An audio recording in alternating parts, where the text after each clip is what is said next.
Hey, what's going on? This your boy Jay Will. Got Bishop Hamner here. We're going to be talking about some pretty difficult stuff on tonight. But first of all, this podcast is for informational purposes only and should not be used as a legal, health, or tax or professional advice of any kind. We're not responsible, nor will we be held liable as a result of your nefariousness from listening to this podcast. You can sponsor the Truth Ministries Podcast with Bishop Hamner at Kroger Community Rewards. Type in JX228 to donate to Truth Ministries. And if you want to speak with the bishop about something, maybe you need counseling, you can email Bishop Hamner at truthministries30 at gmail.com, truthministries30 at gmail.com. And of course, you can always hit me up, leewillj at gmail.com. That's leewillj at gmail.com. All right, so we're going to be talking about the hugest topic that's going on for the past week and a half, 2 weeks, and that's about Mr. Charlie Kirk. And we all know that he was assassinated. And right out the gate, and I'm saying this and Bishop agrees with this, we're not saying or we're not celebrating this young man getting murdered, okay? We don't condone violence. We don't condone what happened to him. We're not in agreement what happened to him. We just want to talk about what happened to him. And so you can take that for what it is, but we are not in agreement, nor we support any type of gun violence that happened to him. And we're praying for him, his wife, and his children, and we're also praying for those young students that were at that particular rally when it happened, because they're going to be suffering some traumatic, psychological and emotional issues as well, because they saw this whole thing happen. And we're just living in a time to where we just need to be praying without ceasing. We should have been doing it to begin with, praying without ceasing, but we do not endorse what happened to this man. Am I right on that, Bishop? That's 100%. So the man was innocent. His words were innocent. He was espousing ideas to help make America a better place through dialogue. He was a man espousing viewpoints that help support free speech. And the speech that we are going to engage in tonight, we are using the same vehicle, which is the Constitution of the United States, to speak freely. And the first thing we want to make sure is clear is that we denounce all violence. Nobody deserves to die. And even when I look at Christ said, nobody takes my life, but I lay it down.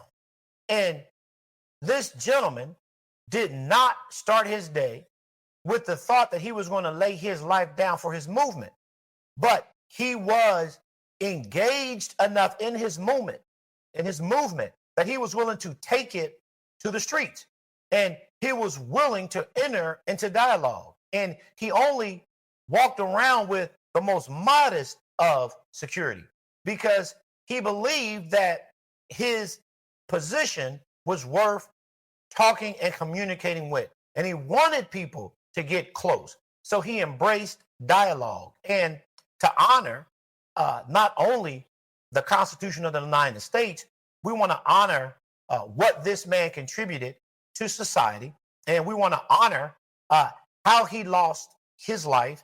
And at no time are we going to defame him, defame his positions, mischaracterize him, mischaracterize his position. But we're going to stand on principles that make for peace and that support peace. This is the time where we need to talk to find a resolution so that we can improve and help support what his movement was all about. And his movement was about dialogue, free speech, and at the core, freedom. This is what this young man stood for. And we want to make sure that we honor that legacy, free speech. We want to make sure that we honor the legacy of freedom we want to make sure we honor the legacy of dialogue. And we do that by talking about hard subjects in a manner that makes for peace. Very well said, Bishop. We are all graced with freedom of speech, and the First Amendment says that we have the freedom of speech. And I even looked as far as the Article 1, Section 2 of Ohio, which supports freedom of speech. That's right. But I tell you, it's a strange time we live in because, well, it ain't just the time we live in. I mean, we've been saying it for years, where people that were speaking freely sometimes paid for it with their lives. And so, I'm going to continue to preach the gospel and tell the truth. That's my freedom. I get to do that. But, we've seen people go into churches and try to attack clergy for free speech. And we're teaching the oracles of God, trying to help people live better. And so clearly, from my standpoint, I didn't follow Mr. Kirk. I've heard of him, I've seen him, but I didn't follow him in that regards because it just wasn't my type of thing.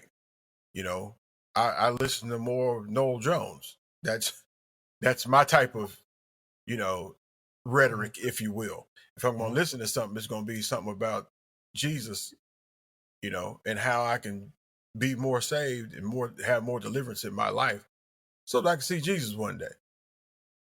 Oh, I agree. So when we're talking about free speech, we got to remember there are guardrails on free speech because you can't run into a crowded theater and holler fire or shooter.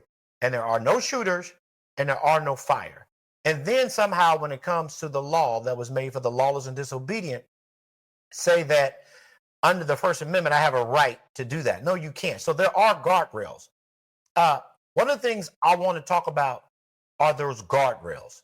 And according to the scriptures, the guardrail that Yahshua told Peter, Jesus Christ, when he was in the Garden of Gethsemane, was this concerning guardrails, and make sure that you live by the guardrails as established. And then when you do live by the guardrails that are established, then the Almighty has afforded all of us with protections. But that does not mean that violence will not occur to you. It's less likely to occur once you operate in the guardrails. But the Almighty reigns on the just as well as the unjust, and time and chance happen to all men. So negative things can happen to good people. Positive things can happen to bad people. That's the way the Almighty has designed it. But one of the guardrails that Jesus told Peter is found in Matthew 26:52. Then said Jesus unto him, put up again thy sword into his place. So Jesus is telling Peter, this is not the time to take up a sword. This is the time for guardrails. This is the time for restraint. Because he said, for all they that take the sword shall perish with the sword. So if you're not willing to live within the guardrails, not like Charlie. Charlie was within his right. This man was speaking. He's within his God-given right. He did not lose his life. And that's one of the things I wanted to stress. Charlie didn't lose his life because of the freedom of speech. And he didn't lose his life because he was scared. He lost his life for something that we're going to talk about later. But at least this man was willing to stand on his principles. And all of us are going to live this life. But what Jesus told Peter is that live within the guardrails. Charlie was living within the guardrails. What happened to Charlie was outside of the guardrails, because at no time are you supposed to take somebody's life because of a viewpoint. Right. So Christ was telling Peter, you don't want to live outside of the guardrails, because when you do, that's when things happen. But Charlie unlike the shooter, Charlie was living within his guardrails, speaking his piece. The shooter was living outside of the guardrails. And the Bible says the law was made for the lawless and disobedient. So what I wanted to focus on was or is the lawlessness of the shooter and how the shooter had access and how the shooter was radicalized and how the shooter went off the guardrails and how Charlie was within his right to speak, working and operating within the guardrails, but the shooter is the problem. The access is the problem. The radicalization is the problem. I can disagree with a viewpoint without taking somebody's life. And we want to get inside of some of the viewpoints of Charlie. And if people don't like those viewpoints, as you stated earlier, he wasn't even on your radar. Well, if you upset about Charlie and his viewpoints, why in the world are you listening to him? Facts. Don't listen to him if you can't handle it. Because Christ said, if you listen to somebody and then you go outside of the guardrails, then you are the problem, not the person speaking. And it's not that I am for or against any viewpoint. I am for the ability to speak it freely in America without reprisal because I have constitutional protections. And what I want to do is prevent those who go off the guardrails to have open access to weapons that cause destruction. No, the weapon did not commit the crime. The person who went off guardrails had access. But if I take that access from the person who went off the guardrails, this could not have happened. If I remove being radicalized, this would not have happened. But I want to go back to this gun. And you have a military background. And if you don't mind, I'd like you to break down the gun that was reported was used and is actually being confiscated. So we have a little bit of information on that. And with you having the expertise, I wanted you to speak on that gun. Well, I wouldn't say I'm the expert on it, but it was supposedly, according to what I can find, was a 30-06 bolt action weapon with a scope on it. And so I was in the military for 10 years, and I've shot M60s, M50s, M203 grenade launchers. I trained with the M16A1 and the M16A2 assault rifles. I think they've even upgraded since then. But we were trained at the ranges to shoot targets. Some of those targets were pop-up targets. And so I became efficient with firing my M16A2 assault rifle. And with the proper adjustments on it, at 300 meters, I can hit a target in the chest, from the prone position. And so I don't think it's very difficult, especially when you look at all the video games and stuff that we have today that help people learn how to shoot, how to use sight adjustments and how to use scopes in video games. I don't think it's very difficult for somebody to make the adjustments and learn how to shoot a weapon, even if they're amateur or have never shot weapons really in the past. They've been used to playing these video games. And so, but the difference between a video game and this young man, Mr. Robertson, shooting that real weapon is that it had a real life consequence. And the consequence was this man lost his life in front of his wife and kids. So, but it's not that difficult to use a scope. I mean, if you can look through binoculars, you can probably use a scope on a weapon. So that's what I wanted to talk about in regard to access. And you broke down for the audience very well how easy it is to use a weapon of that destruction. What I want to focus on is the one shot. And from what you told me, this particular gun only allows one shot in the barrel at a time. It's bolt action. That's what the bolt action means. Just one round at a time, correct? Yes, sir. And then you explained how today's child with having access to video games, how to use a scope. You're telling me with a scope and a rifle, you don't have to be like yourself, 10 years, trained marksman, repeated time at a range. You can pick up this particular weapon, single action,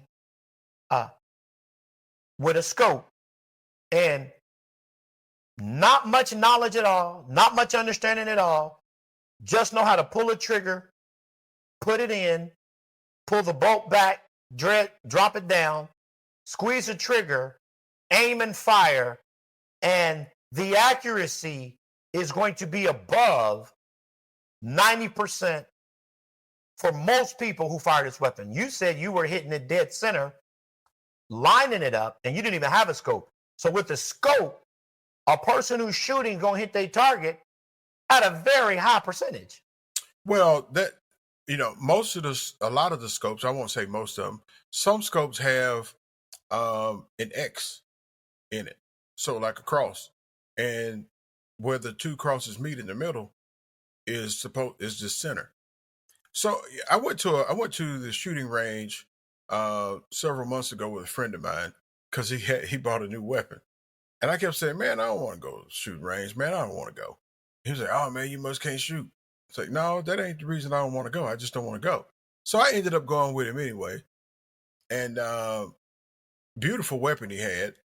And so he loads it up and we're in there. And he says, we're going to put this target back there. He shoots. And yeah, he did pretty good. But then it's been years since I was in the military.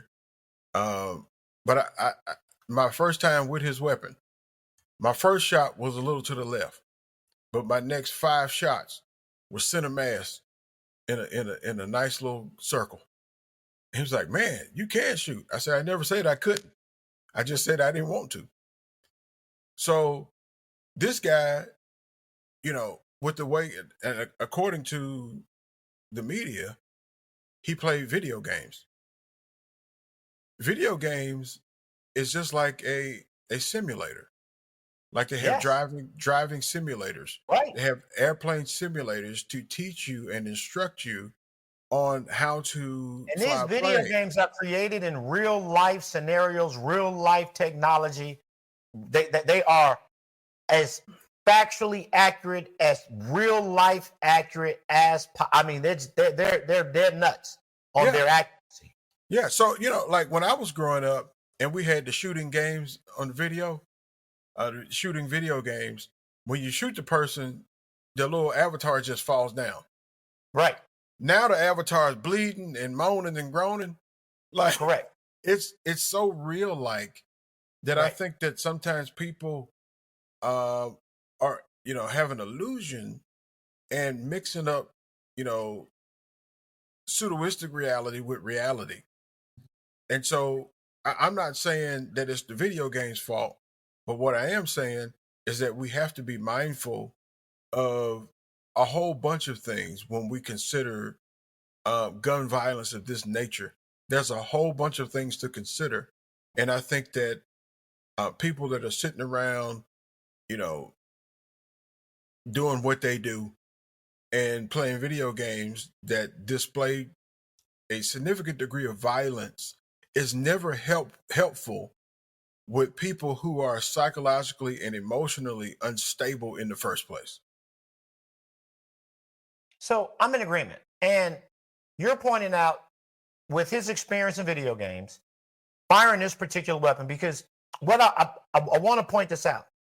Again, one shot, elevated position, let's say 200 yards, the neck is not center mass. very small window. That's a very small window when we're talking about mass. And only had one shot. Only took one shot. No need to reload. But the proficiency, and this, again, this off the rails person was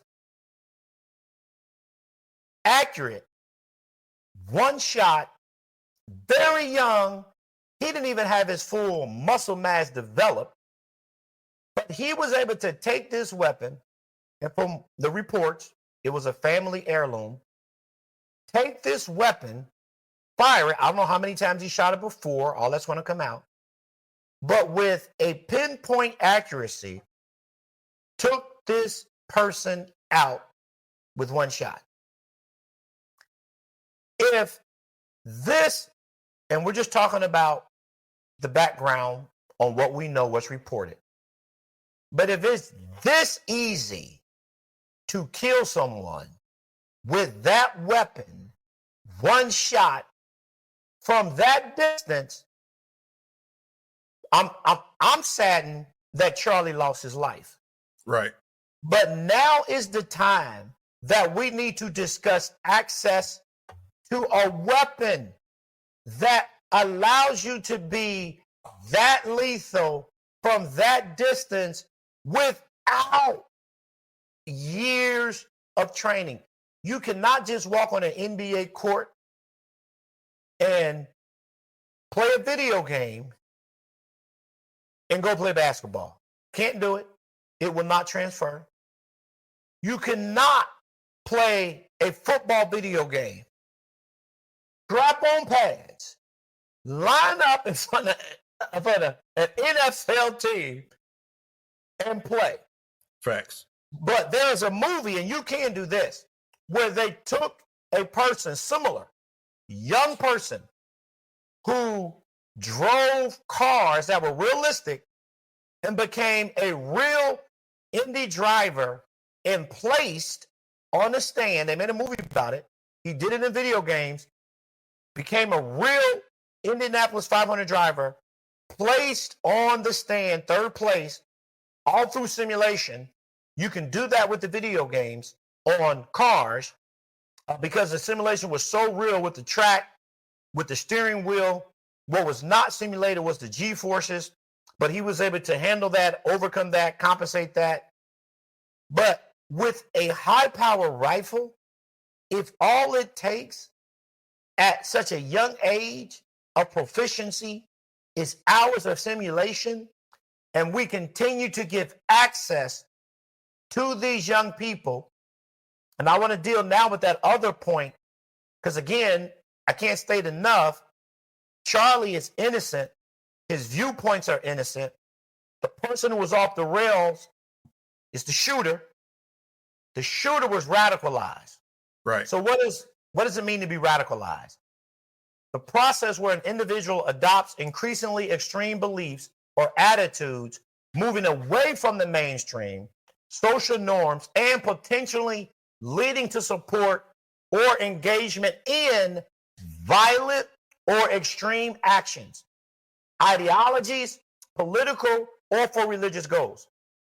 So the greater issue, and unfortunately, Charlie is going to be a martyr for this, is that a person who has been radicalized, having access to such a powerful weapon that does not take a high proficiency to use, takes a couple pounds of pressure to engage, and can be that accurate at that distance, I think it's time to start getting serious about access.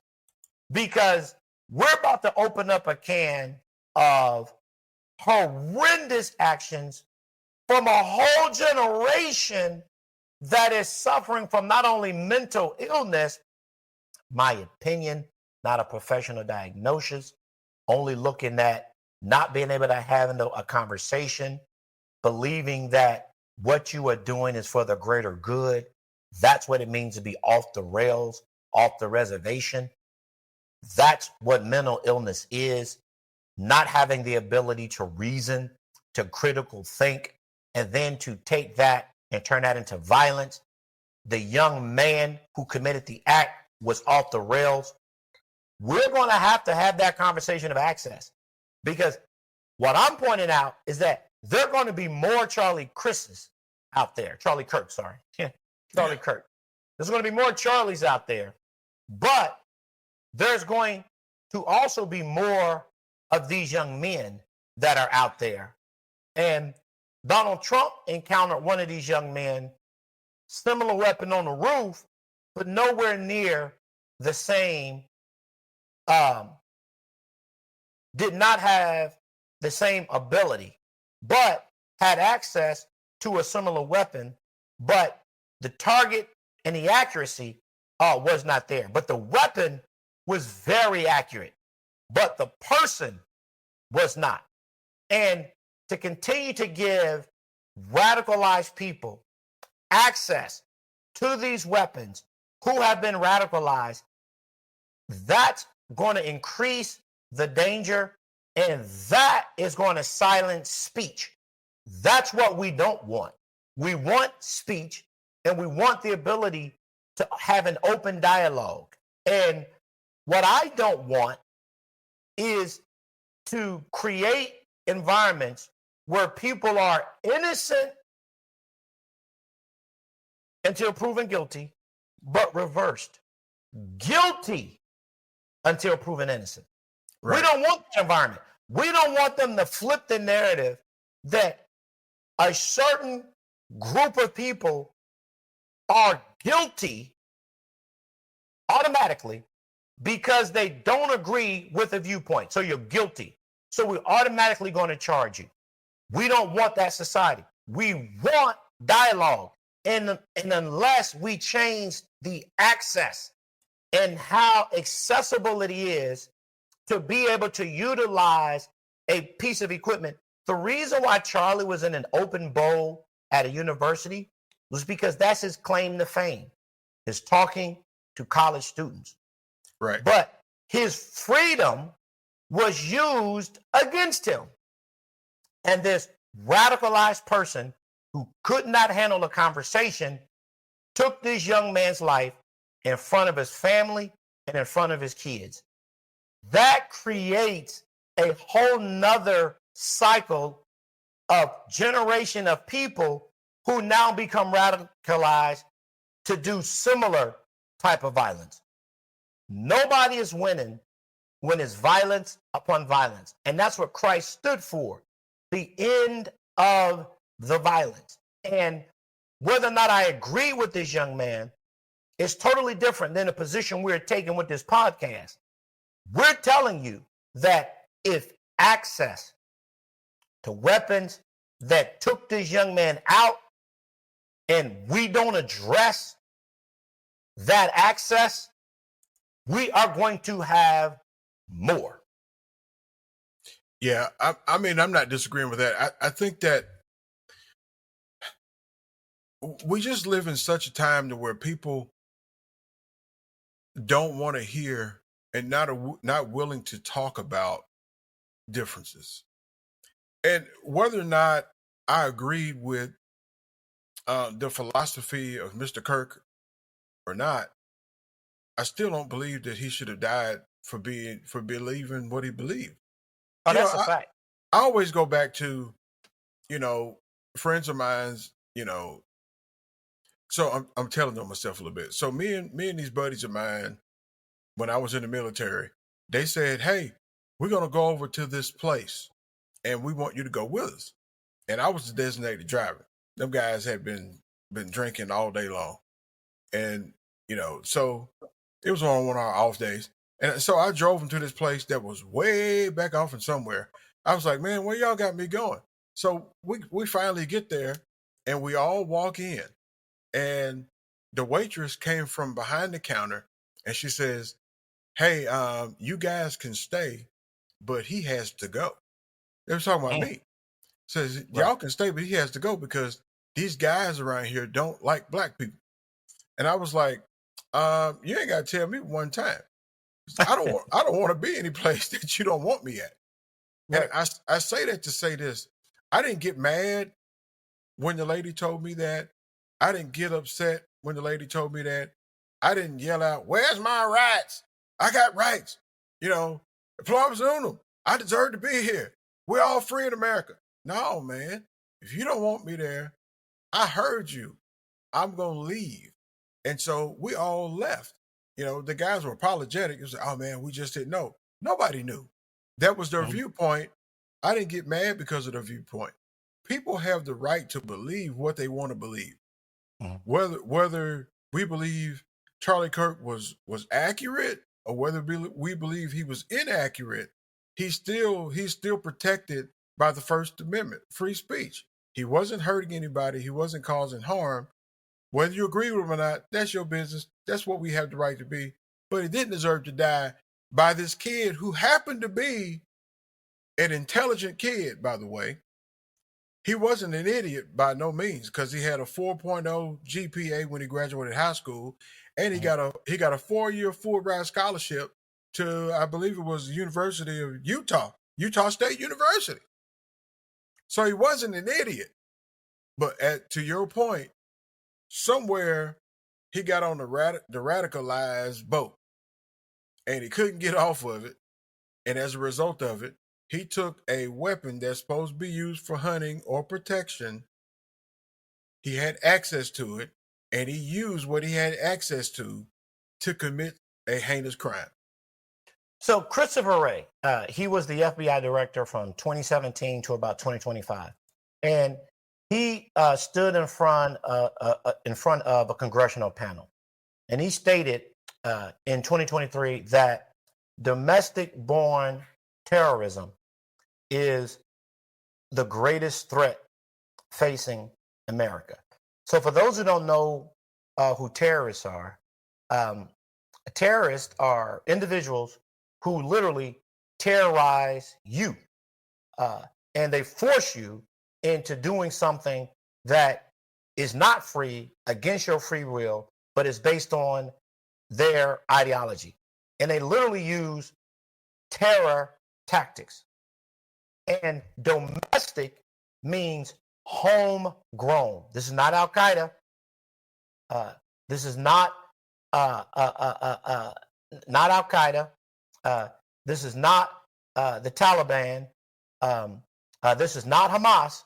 This is domestic. That means good old fashioned, like this guy that went off the rails, born in the USA, and the guy that went off the rails used terrorism against Charlie. And we need to ask ourselves, the FBI already identified that it is the radicalization of people like you just stated, this 4.0 student who had a family that are MAGA supporters, Make America Great Again. And based on reports, the family stated that he was MAGA, but slowly they noticed that his opinions began to change. And then this person off the rails began to date someone who his family did not like, who was transitioning from a male to a female. And Charlie has every right to state that he does not accept that males, biological, should be able to transfer into females, biological. That's his opinion. He's allowed, and he's afforded that right. But this off-the-rail person did not like that viewpoint, was dating someone transitioning. Now, we talked about access to the firearms. Christopher Wray said in 2023, it was domestic terrorism, that it was the greatest threat facing America. How did or what radicalized this off-the-rails person to take Charlie's life? I can assure you it was not the card catalog at the library. I assure you he did not go to the card catalog. I assure you he did not get this from Encyclopedia Britannica. I assure you he was not radicalized by National Geographic. I assure you of that. He was radicalized by the internet and by internet groups. Let's go back to that word we said before, access. The issue is not Charlie espousing his viewpoint. If you didn't like his idea, debate it. This off the rails person who had access to a firearm, and now we find out access to this internet culture, this culture of social media, radicalized him. It was access to both that caused him to take a life. And no matter how intelligent he scores on tests, he was not able to, through critical thinking, turn off Charlie, turn off being radicalized by the internet, wasn't able to do it. And he used terrorism as a vehicle. That's why Christ said, if you live by it, which is what the shooter did, he's going to die by it, which is why the state is looking to get the death penalty for him, because he lived by the sword, and now they're looking to take him out to die by the sword. The martyr should not be the shooter, nor am I suggesting that Charlie is a martyr. I'm suggesting Charlie had a right to his viewpoints. And until we address the access to what was used, and until we address the access to social media platforms, allowing them to spew out what they spew out at the rate that they spew out, targeting you to elevate you, this is not going to get better. That's facts. And when AI comes, in the words of my generation, it's a wrap. Game over. So I want to circle back, because I was telling somebody just on this week, because they brought up an issue, and I listened at them, but then I went and researched the issue that they were talking about. And I said, hey man, before you start spreading what you saw on a sound bite or a clip, you need to research that whole thing so the information that you speak can be accurate and you're not just speaking off a clip. So when you look at these clips and stuff that you see on Facebook scrolling across, they oftentimes don't play the whole clip. They'll play something so they can tug on you to persuade you one way or the other. And so they're really manipulating us into believing a certain way. But we need to be researching and finding out the whole dialogue so we can make a definitive decision, based on the complete evidence, all the facts at this point, before we make a decision on why we believe or what we believe is to be accurate or true. And you were not privileged to this conversation, but my son told that to my wife verbatim. Wow. About this very topic. I might be a prophet. You are. When I tell you, I'm going to have to scan my house because you said exactly word for word what my son, who is a black male, said about this guy, Charlie. He said, what y'all seeing on these clips are not what this man stood for. He said, y'all actually being radicalized. What this man was doing, y'all need to listen to him for yourself, not look at them clips. And he just told that to my wife before we got out here. And he didn't know you were going to say that. And you definitely didn't know he said that. And that's why this is so important for us being American citizens who have melanin in their skin, to let our fellow American citizens know, do not look at me guilty until proven innocent. Because I am able to make a decision for myself about what somebody says, and I'm never looking at the intent of what somebody said. I'm looking at their life and their actions. And when you look at what the core of the pillars of what I believe this young man did, he stood for the First Amendment, he stood for dialogue, and he stood for freedom. That's what I heard. Now, I know he had other viewpoints that, with the melanin in my skin, is going to make me feel uneasy. What I want to do is listen to what this man's got to say. Right. And I want to hear how he's saying it. And I want to hear how this information may benefit me or it may not. But I want to hear him. The problem is the access. And until we fix that, we are going to have more issues in America, more issues in family, especially based on your explanation of how easy it is to use this piece of equipment. We know how easy it is to use these social media platforms. There are guardrails on the Constitution of the United States. And I know it might not look like it, but there's guardrails on the presidency of the United States. One of the guardrails on the president of the United States is that he cannot shoot the vice president. I don't care what the circumstances are. He can't shoot him. Right. He can't do it. So there's guardrails on everybody. And I'm saying that anytime you operate outside of the guardrails, that's when you're going to get in trouble.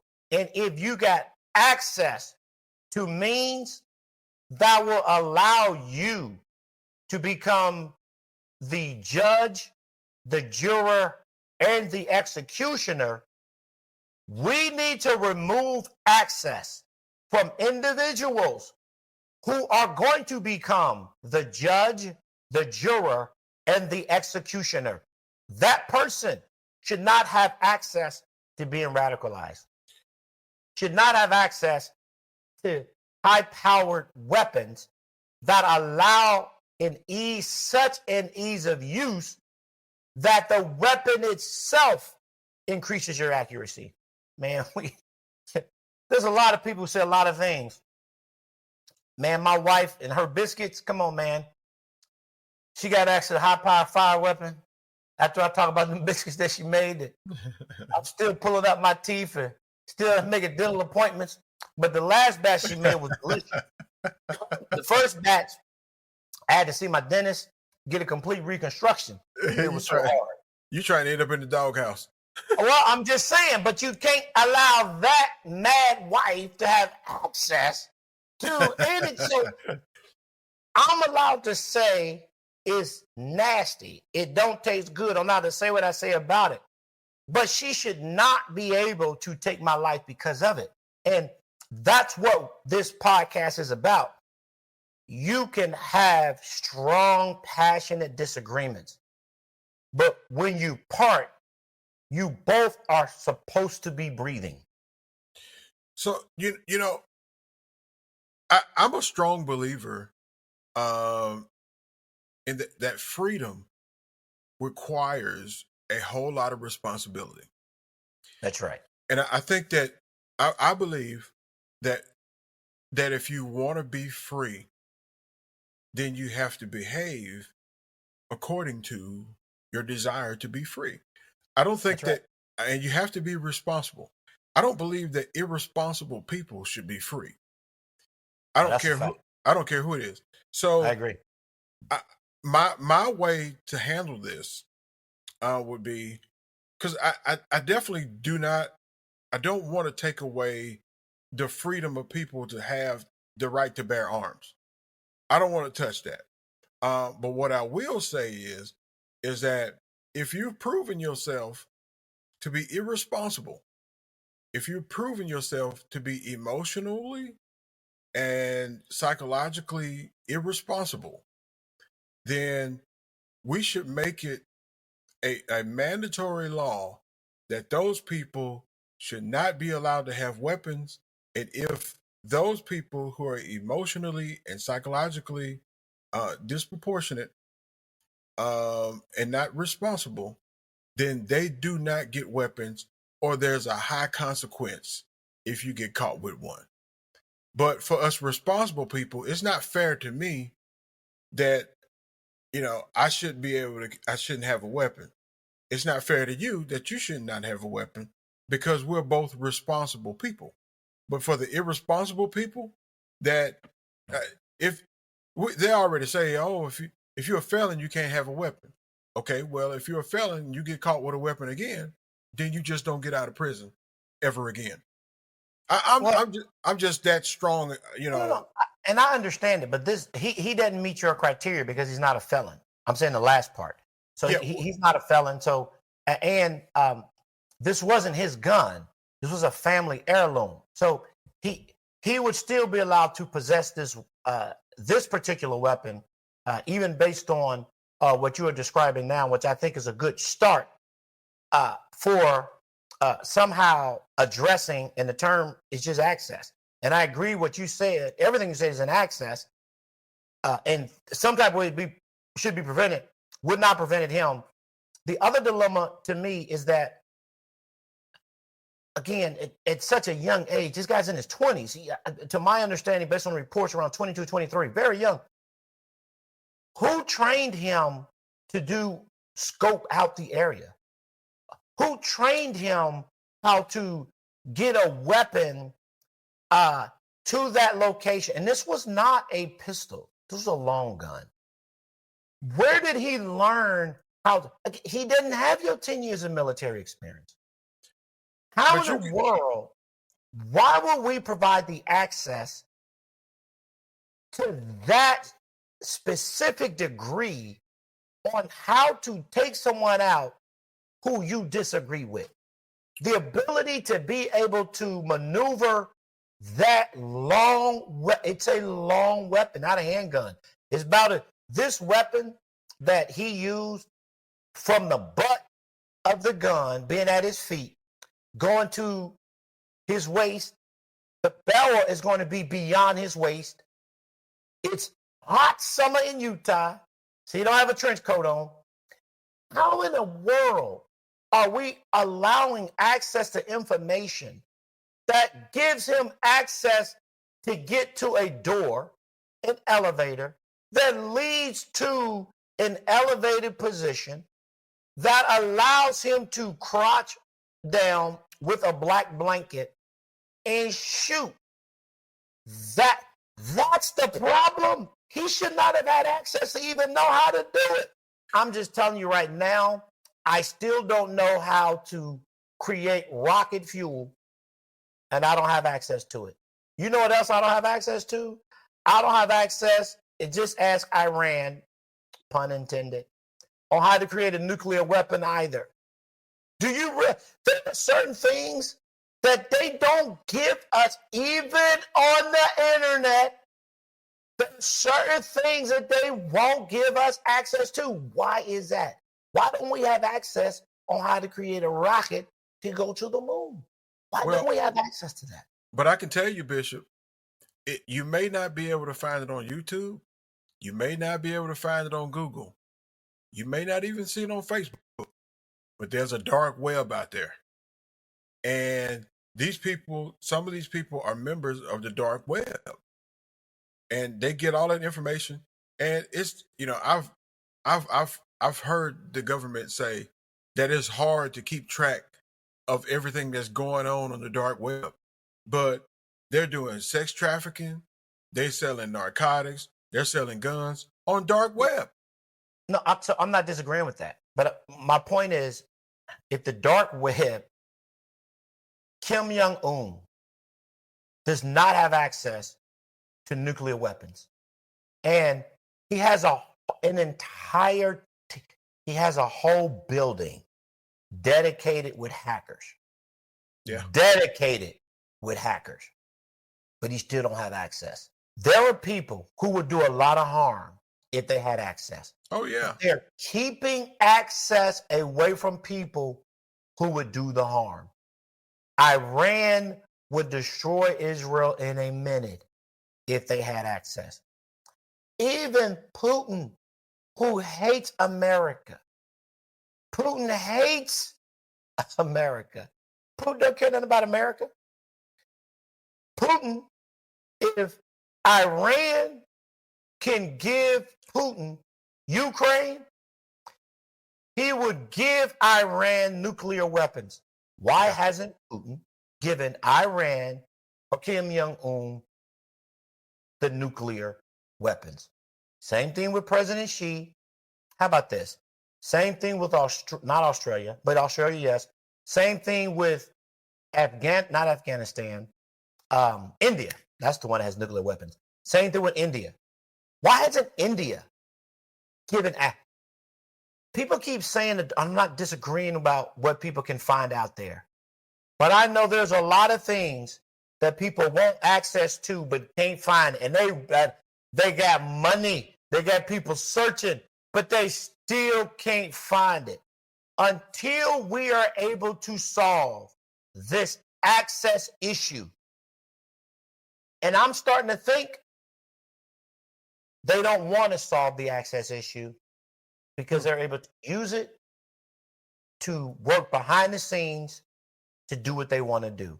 And I've already given you an example of nuclear weapons that people who have resource to hackers, they got resource to money, literally oil everywhere. They got money. But they don't have access. How is access being denied? Whereas when it comes to being radicalized, even on the dark web, that access ain't denied. And I just want you to know the dark web is still controlled on somebody's server. And Kim Jong-un don't have no server. So they keep talking about dark web. I'm telling you, it's on somebody's cloud somewhere. And it's only a couple companies that are able to host clouds, period. And they know they ain't no dark nothing.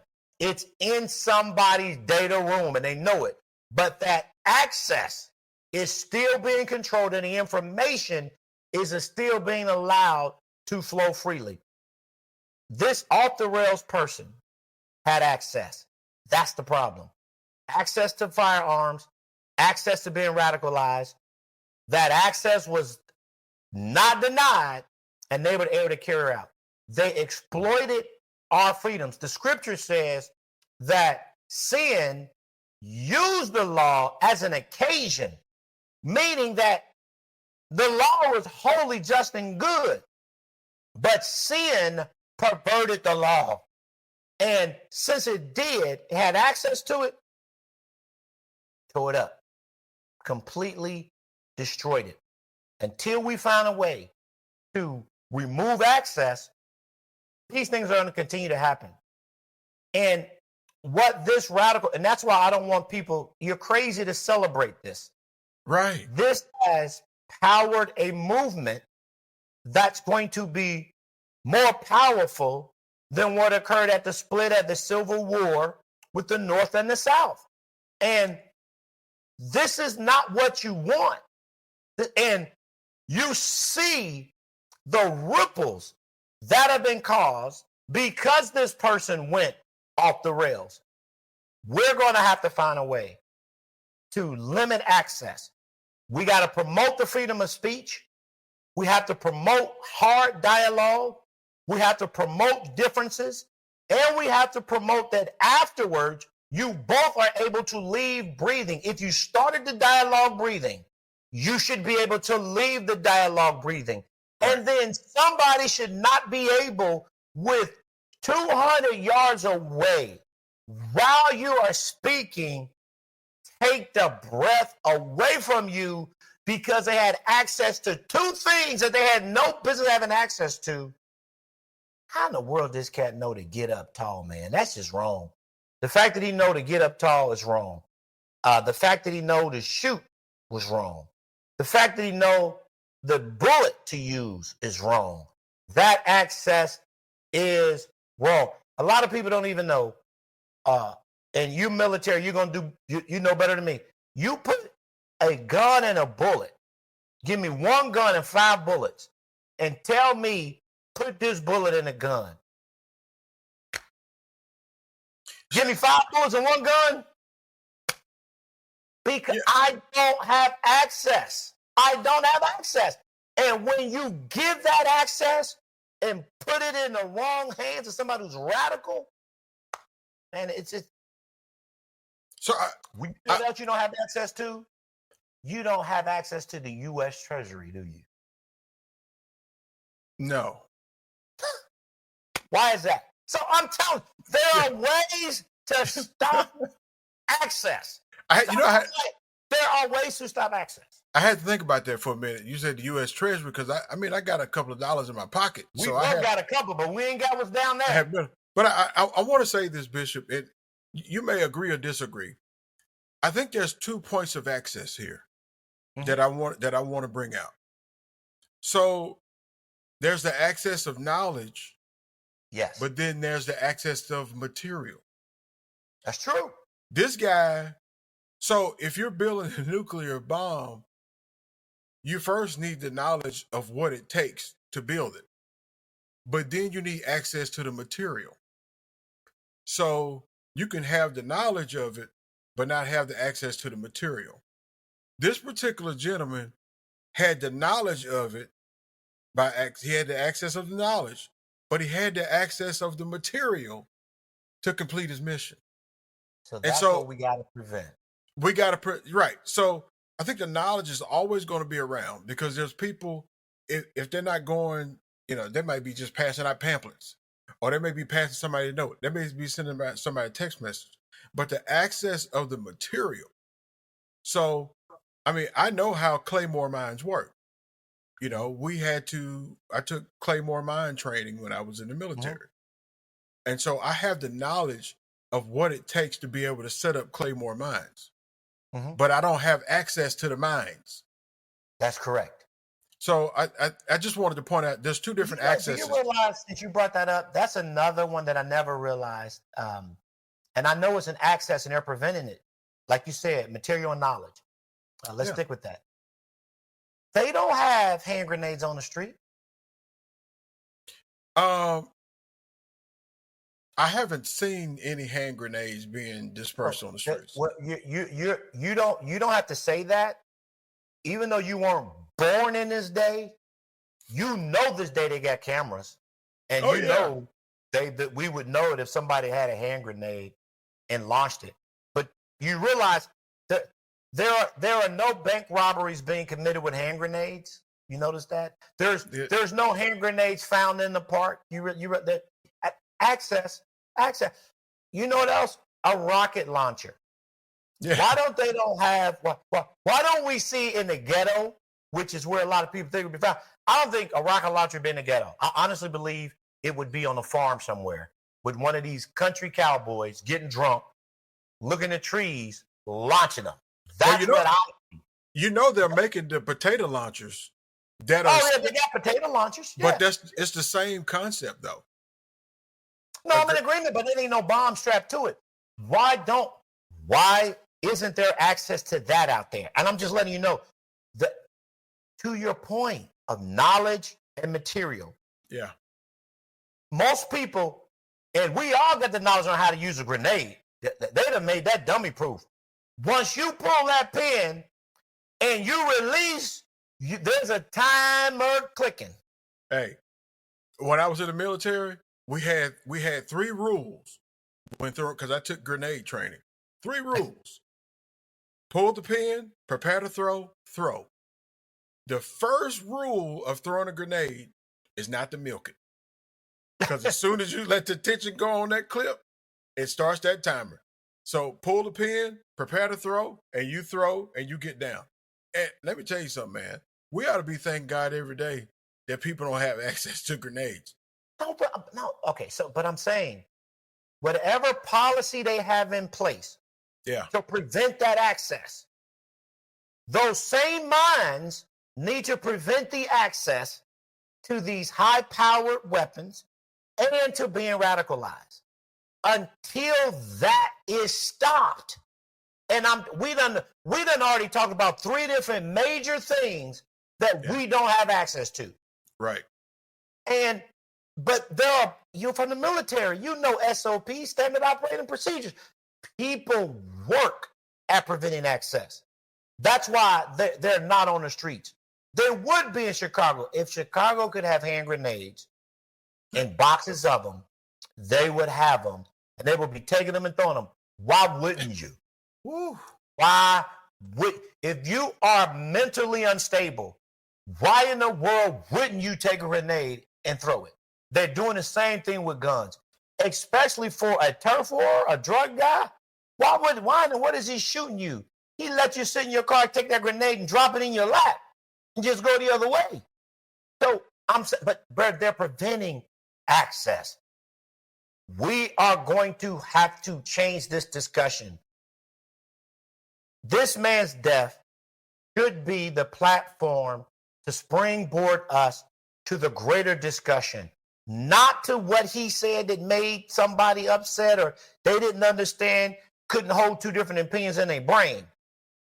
The access to what took that young man's life, we got to address it. The access that caused this person to be radicalized to take his life. Yeah. If we don't start taking that out of the equation, this is about to get worse. And we're going to create unfortunate scenes like we had. And just like, not only was his parents there, but the fact that it happened live and they didn't stop them videos from circulating. Access. Why I know why they let it go, but that was wrong to do. Well, there is no way you can't stop it, a 3-year-old on their parents' phone at that time on Facebook, they were going to get that feed, click it, and look at it. Same thing with a 10-year-old and a 9-year-old. They don't know what they're looking at, but they're seeing real live footage of this poor man dying. Millions upon millions of people have seen it. And all they had was their phone in their hand. They didn't ask to see that clip. That clip was sent to them. Access. If we don't find a way, like we found a way to stop access to other things, we got to find a way to stop that access. Yeah, I just want to say that there was probably no way they could have stopped that video from circulating. No way. Unless they tapped everybody's phone that was there. Because I can send you that same clip and not send it over social media. I could have sent it to you directly. So I'm not saying it's right. There should have been a way to do it. But there would have been no way to stop that video from getting out. So to your point, I'm letting you know there's a way. Because during COVID, anytime somebody tried to tell you to take metformin or that the vaccination wasn't good, they shut you down. Your cell phone? No, I'm saying the video. No, the video. They wouldn't let the video. Right. So what I'm saying is if I'm sending you a video person to person, not over social media, they would have No, I'm not talking about person to person. Okay. Anytime that video is uploaded to a cloud. Exactly. That part they can stop. They can stop. Damn. They can't stop it from being on your phone. Nope. But they can prevent you from uploading it. Yeah. So I can send you a video from phone to phone through but SMS. I'm not disagreeing. That limits your access, though. This is not millions upon millions upon millions. Phone to phone, and even after a while, you stop because you let people know. Just like now. Speak bad about Charlie and see what happened to you and your job. Hey, bro. They gonna find you. And that's access, man. They are preventing it. There are ways to shut that down. They know they can shut that down. And these people are acting like, well, we didn't know. Yeah, there was something you can do. Now, there's something you can do. I have been in somewhat of a debacle, if you will, because, and I'm going back to when we first started talking about freedom of speech. Yes. I am protected, and we talked about it, the First Amendment, and we're also protected by Article 1, Section 2 under Ohio. If I'm not saying anything illegal or saying anything that's a lie, I'm protected by state and federal law. That's right. But, and this is where it gets tricky, if I violate the policies of the organization that I'm working for, the First Amendment or Article 1, Section 2 is not going to protect me at all. No, it protects you, but It don't protect you from being fired. Yeah, all the way to the employment office. No. So it protects you, but like you said, the employer's manual trumps that protection. They saying you got the right to say it, and I'm telling you, you had no right to say it, and you fired. and that's where it gets tricky, because when I was a manager, I took a human resources class for several days. And let me tell you, it's a whole lot in the manuals that you got to learn. But state laws can be more restrictive than federal laws. They just can't be less. They can't be less restrictive than. Right. Oh yeah. Personal company laws can be more restrictive than, but not less restrictive than the state laws. So, ladies and gentlemen, read your policies and procedures to make sure that you're in compliance with the social media policies on your job. And if you're a school teacher, you may not can be at a pool party in a bathing suit with your students, or you might get the axe. So that is correct. And I mean, to the point you're making, that I think is the greater point concerning speaking, freedom of speech, being protected by the law, being protected by your job. What I believe is important for all of us, and I know everybody don't live their life by the scriptures, don't follow the scriptures, but Paul said, all things might be lawful, but not expedient. Preach. So you better find yourself within the guideline. But that's why I said, with me and you, I'm not here to denounce nothing other than that person who was radicalized that had no right. That's the evil in all of this. Speech is speech. The person who took the life, that's the wrong. My concern is the access to be able to do it, and the tool that was so easy to use that it allowed you to enhance your hate and the access to even being radicalized. I believe both could have been spared. The shooter and Charlie, had this person not been radicalized. I just don't think, I don't care who you are, talk is still talk. As long as people don't put their hands on you, it's always just talk. You never allowed to put your hands on a person. But all Charlie was doing was speaking. Yeah. Had no right to lose his life by speech. Just like I don't. Nobody's got a right. I don't care who you are. We have freedom of speech. And we got to work on the access. And until we get that fixed, I don't see it. Read them policies, like you said, less restrictive. All things are lawful, not expedient. Don't just say it because you believe it's in your heart. It might not be right, and it might get you fired. But you know, Bishop, I'm going to say this, and I know this is going to open a huge can of worms. That's what I'm known for, right?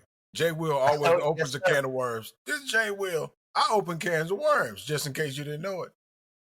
But I have found in the past 10 years that there are more radical people on the left and the right. And I hear people that you think are good people that have some type of twisted radical viewpoint. I hear deacons and I hear preachers, I hear evangelists, I hear bankers, I hear dentists. Good people that's got some type of radicalization in them, whether it be far left or whether it be far right. And so I believe that we have entered this climate to where people cannot reason together and cannot agree to disagree, but that their point and their strong will and their viewpoint has to be correct, and everybody else is wrong. And I think this is just farther than we can grab a hold of and get back in control at this point. Access. They should not have access to that information because they can't handle it. Just that simple. And I don't agree with radicalization by anybody unless you radical for Christ. I don't want you to be so radical that I got to believe what you believe, how you believe. I just want you to live for Christ. But you got your faith walk, I got my faith walk. This access that allowed people to be extreme, to the greater point that you were making in the beginning, they're not listening to the whole clip. They're just listening to partials of these clips. They're forming these opinions that these bots want them to form. As a society, if we want to heal, we're going to have to find a way to go beyond clips.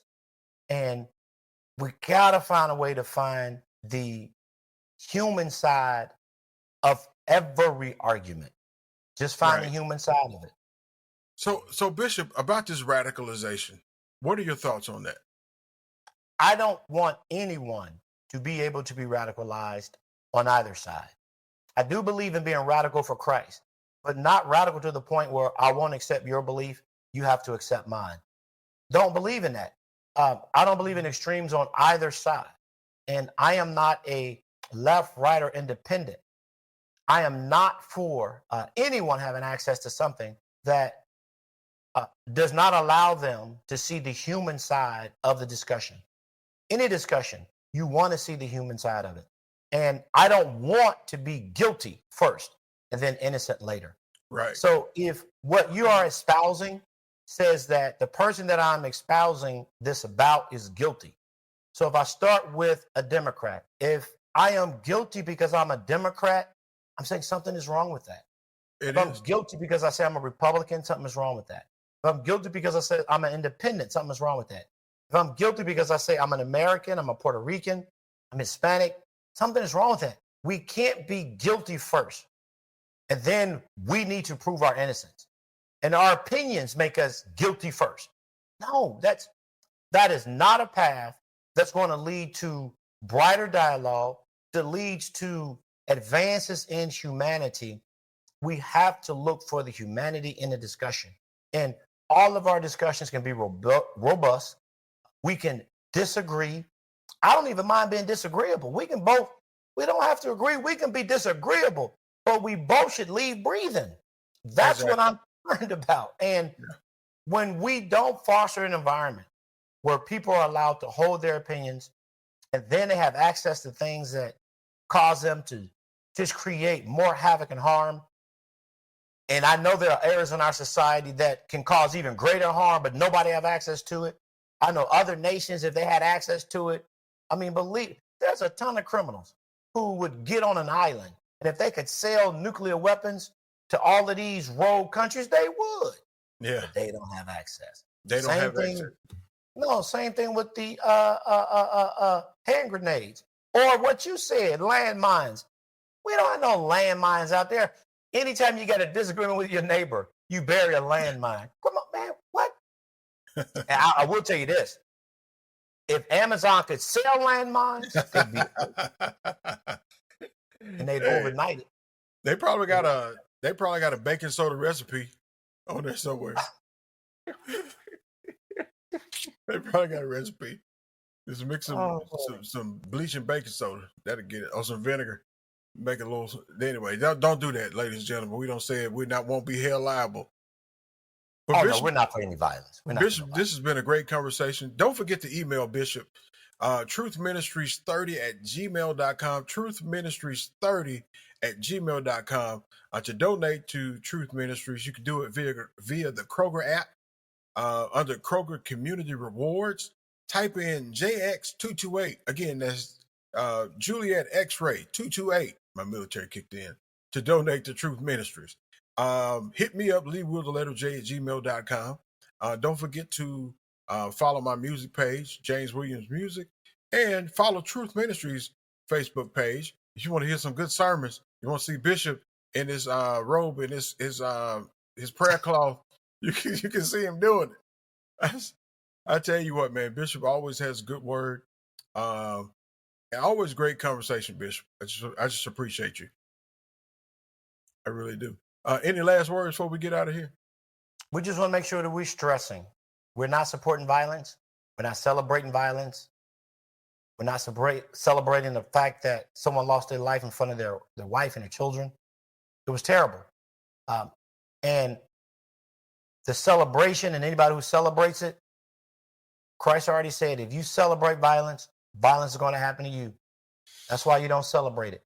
And we don't want anybody in a mindset that they're celebrating the loss of a life for speaking.